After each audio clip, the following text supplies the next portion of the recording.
আগামী করল আপনাদের ওখানে আওলাদে রাসূল শেখুল আরব ওয়াল আজম হযরত সৈয়দ হুসাইন আহমদ মদনী রহমতুল্লাহ আলাইহির নাতির পদার্পণ হবে, এইটা আপনারা জানেননি? জি, আরে যদি জানেন তাহলে জেনে রাখেন হুসাইন আহমদ মদনী কে। হুসাইন আহমদ মদনী ছিলেন দারুল উলুম দেওবন্দ মাদ্রাসার শাইখুল হাদিস, সদরুল মুদাররিসিন, যিনি ভারতবর্ষে আসার আগে মদিনে তৈয়বাত জনাব রাসূলুল্লাহ সাল্লাল্লাহু আলাইহি ওয়াসাল্লামের রওজায়ে আতহরের পাশে বসেই 18 বছর হাদিসের যিনি দরস দিয়েছিলেন তিনি হচ্ছেন উনার দাদাজান হুসাইন আহমদ মদনী। ওনার দাড়ি মুবারক দাড়ি দ্বারা 18 বছর সেই সময় জালি ছিল না, চৌধুরী ছিল না রওজায়ে আতহরে। 18 বছর রওজায়ে আতহর দাড়ি দ্বারা উনি জাড়ু দিয়েছিলেন। উনি হচ্ছেন হুসাইন আহমদ মদনী। ওনার নাতি আসতেছেন, অনেক বড় কথা, যিনি আসতেছেন উনার দাদা যান হাদিস পড়াইতেছেন। নবীল ইসলাম রওজায়ে আতহরে সশরীরে হায়াতুন নবী, জীবিত না মৃত বলেন আপনারা? আপনারা কি জানেন? জীবিত। ছাত্র অস্বীকার করতেছে, বলতেছে হে হুসাইন আহমদ, আপনি যে বলতেছেন আল্লাহর নবী কবর মুবারকের মধ্যে সশরীরে জীবিত, আমি এইটা বিশ্বাস করি না। আরে নাউজুবিল্লাহ পরে পড়বেন, একটু পরে পড়েন। ছাত্রের একটা উদ্দেশ্য আছে, বালা উদ্দেশ্য বলতেছে আমি এটা বিশ্বাস করি না। উনি দলিল দেন, ছাত্র খণ্ডন করে মানুষ দুনিয়ার থেকে চলে গেলে কবরে জীবিত থাকতে পারে না। তার যুক্তিটা কি অযুক্তি? ছাত্রের যুক্তি না যুক্তিসঙ্গত নয়। হুসাইন আহমদ মদনী রহমতুল্লাহ আলী ছাত্রকে বুঝাইতে পারতেছেন না, আদরে ধরছেন এইভাবে দরিয়া বলেন চলো তুমি রওজায়ে আতহরের দিকে তাকাও। যেই সময় তাকাইছে জনাব রাসূলুল্লাহ সাল্লাল্লাহু আলাইহি ওয়াসাল্লামের সমস্ত জিসমে আতহর মাটির উপরে উঠে গেছে। আর হুসাইন আহমদ মদনী রহমতুল্লাহ আলাইহি যেই ছাত্র অস্বীকার করেছিল, নবীর ইসলাম বলতেছেন আমার হুসাইন আহমদ যে বলতেছে আমি কবরের মধ্যে সশরীরে জীবিত, ও আমার হুসাইন আহমদের ছাত্র, তুমি মেনে নেও আমি নবী কবর মুবারকের মধ্যে সশরীরে জীবিত আছি। चमकता रहे तेरे रोजा का मंजर, सलामत रहे तेरी रोजा खजाली, हमें भी आता हुआ शौक़े अबज़र, हमें भी आता हुआ जज्बे बेलाली। হুসাইন আহমদ মদনী ভারতবর্ষে আসলেন। আরে মৌলভীবাজার থেকে সিলেটে নয়া সড়কে সর্বপ্রথম এসে উনি হাদিসের দরস দিয়েছিলেন খেলাফত বিল্ডিংয়ে। সর্বপ্রথম সিলেটের মধ্যে হুসাইন আহমদ মদনী নওয়ারাল্লাহু মারকাদাহু। এটা সত্য না মিথ্যা? এখান থেকে গিয়েছিলেন দারুল উলুম দেওবন্দে। দেওবন্দ থেকে আসার পর প্রতি রমজান মাসে নয়া সড়ক মসজিদে হযরত ইতিকাফ করতেন। হঠাৎ করে একবার উনি দুখানি জাজে, আগুনের জাজে, উনি মক্কা শরীফ জিয়ারতে গেলেন, মক্কা শরীফ হজে গেলেন। যাওয়ার পরে আমরা সবাই মদিনায় যাই কিনা যাই না? জি, ওখানে কয়েকদিন থাকার পরে আবার আসতে হয়। হুসাইন আহমদ মদনী রহমতুল্লাহ আলাইহি ওখানে গেছেন। বায়তুল্লাহ শরীফের হজ করার পর, সফা মারওয়ায় দৌড়ার পর, উকুফে আরফার পর, মুজদালিফার পর মিনায় আসিয়া 9, 10, 11 তারিখের পর এক সময় গেছেন উনি কোথায়? মদিনায় তৈয়বাত মক্কা শরীফ থেকে 450 কিলোমিটার, 450 মাইল দূরে। আরে ওখানে কি আশিকে রাসূল ছিলেন। আরে আমাদের দেওবন্দ মাদ্রাসার প্রতিষ্ঠাতা হুজ্জতুল ইসলাম কাসেম নানতুইর জীবনী তালাশ করে দেখেন। যেই সময় মদিনায় তৈয়বায় যাইতেন 3 মাইল দূর থেকে জুতা খুলে ফেলতেন। হয়তো হইতে পারে 1400 বছর আগে আমার আকা মুহাম্মদুর রাসূলুল্লাহ ইসলামের কদম মুবারক এই জমিনের মধ্যে পড়েছে, আর কাসেম নানতুইর পায়ে জুতা পরানো থাকবে, এইটা কাসেম নানতুই বরদাস্ত করতে পারে না। রাসূলুল্লাহ ইসলামের কদম মুবারকের উপর যদি আমার কদম পাওটা যদি লাগে, এইটাই বরকতওয়ালা। आहिस्ते कदम नीचे निगाह से सदा हो, खाबीद रूह रसूल अरबी है। क्या शान है अल्लाह के महबूब नबी का, अल्लाह के महबूब नबी जो है अल्लाह के महबूब रसूल है। पाकीज़ तरश अर्श समा जन्नत फिरदौस, आराम गाहे खाक रसूल अरबी है। मक्की मदनी हाशमी मुत्तलबी है। क्या शान है अल्लाह के महबूब नबी का, अल्लाह के महबूब नबी जो है अल्लाह के महबूब रसूल है।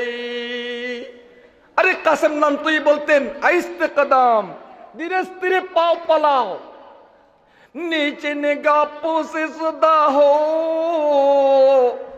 সর্বদা দৃষ্টি নিচের দিকে রাখবা। খাবিদে রূহ রসুলে আরবি है।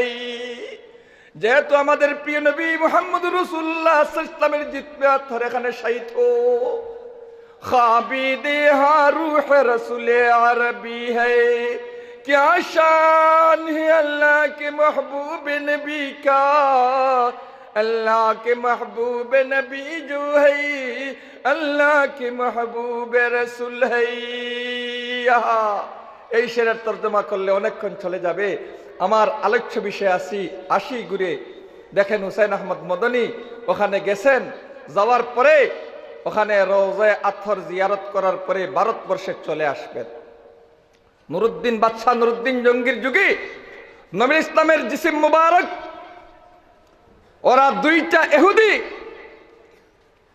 ওরা যায় নামাজ বিছাইয়া ওখানে নামাজরত অবস্থায় ছিল।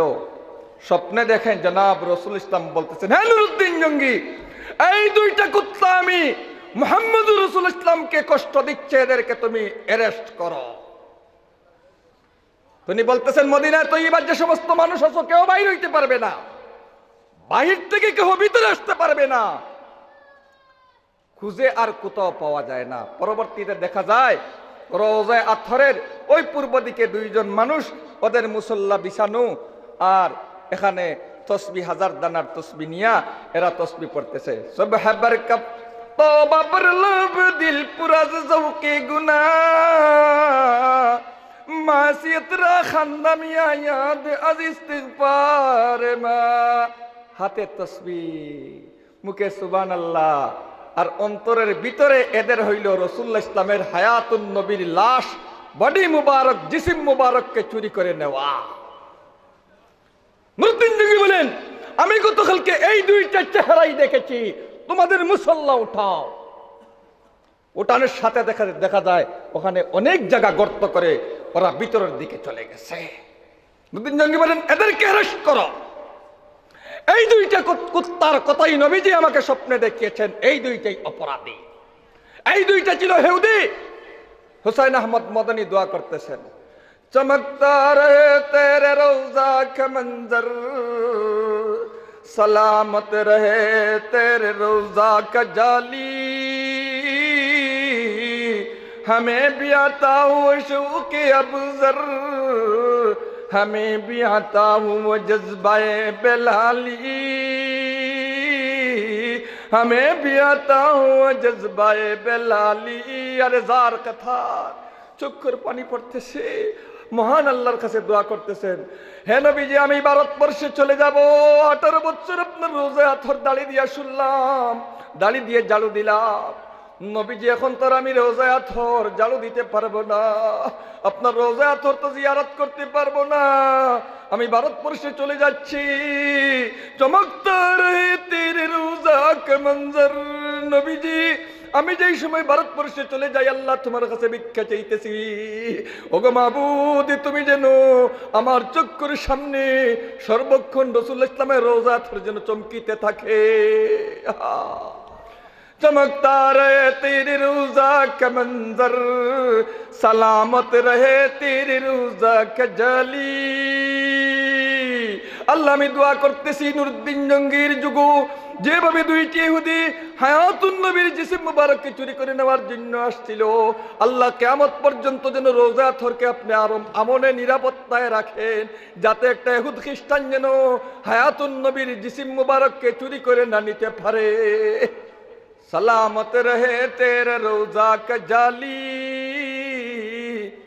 পরবর্তীতে আরেকটি দোয়া করতেছেন, হামে বি আতা হু শৌকে আবু যর, আমার যেন উৎসাহ উদ্দীপনা এইভাবে হয় যেভাবে আবু যর গিফারির উৎসাহ উদ্দীপনা ছিল।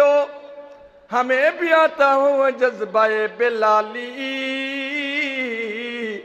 আমার যেন বেলাল হাবশির মতো জজবা হয়। কি জজবা?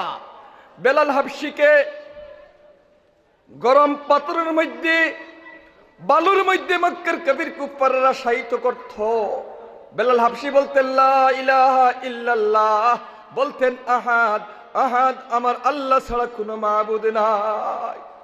আমি চলে যাব ভারতবর্ষে, আমার উস্তাদি ডাক দিচ্ছেন, স্বাধীনতা আন্দোলনের জঙ্গি আজাদির ডাক দিচ্ছেন মাহমুদ হাসান দেওবন্দি। ইয়া রাসূলুল্লাহ, ব্রিটিশ বাহিনীদেরকে ভারত থেকে যেন তাড়াইতে পারি, বিলাল হাবশির মতো যেন আমি হুসাইন আহমদ মদনী উৎসাহ উদ্দীপনা যেন হয়। এই মানুষের নাতি আসতেছেন আপনাদের ওখানে। আরে হুসাইন আহমদ মদনী যদি না হইতেন, জামিয়া মাদানিয়া বিভিন্ন জায়গায় পাইবেন মদনীর নামে, জামিয়া হুসাইনিয়া ঢাকা উত্তর দলাপিং, জামিয়া হুসাইনিয়া ঢাকা দক্ষিণ, বিভিন্ন জায়গায় জামিয়া মাদানিয়া, জামিয়া হুসাইনিয়া, এগুলাকে এই হুসাইন আহমদ মদনীর বদৌলতে। আশ্চর্যের ব্যাপার, এত বড় দরবেশ, এত বড় বুজুর্গ, এত বড় শেখুল হাদিস, ওনার ছাত্রদের দিকেই তাকাইলে আপনারা দেখতে পারবেন। ওনার খলিফা ছিলেন বন্নবী রহমতুল্লাহ আলাইহি, ওনার খলিফা শেখ কলিয়া